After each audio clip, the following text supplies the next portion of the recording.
Family. सो हो my YouTube family, तुम्हारे भाई की new video aluminium glass work शिक्षा। तो आज हम बनाने वाले हैं नया पार्टीशन, एक जो एल बोलते हैं, एल पार्टीशन बोलते हैं उसको।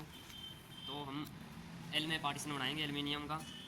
तो दिखाते हैं भाई आपको कैसे बनता है एल्यूमिनियम पार्टीशन। तो एल्यूमिनियम ग्लास वर्क शिक्षा न्यू वीडियो तुम्हारे भाई की। तो ये अपने पास है साइज़ एल्यूमिनियम जो पार्टीशन है 84.5.5, 36 का गेट, 27 इंची गेट, 42 इंची टोटल साइज़, 84.5 हाइट, 39 चौड़ाई। तो दिखाते हैं भाई कैसे बनता है, चलो।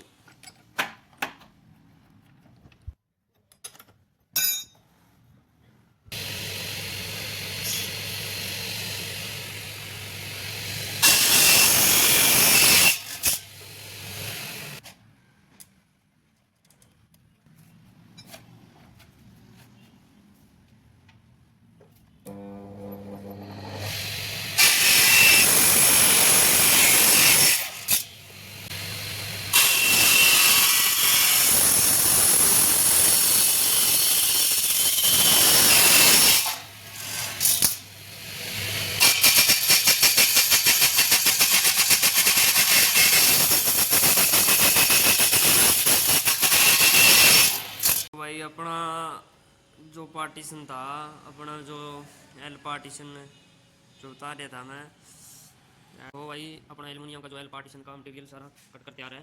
सारा मटेरियल हमने काट दिया है। ये मटेरियल है डाइडेड का। तो सारा मटेरियल कट कर रेडी है। अब इसको हम जोड़ेंगे। जोड़ते हुए दिखाते हैं आपको कैसे जुड़ता है एल्यूमिनियम पार्टीशन। तो लास्ट तक तुम्हारी भाई की वीडियो देखते रहो और बने रहो। चलो भाई।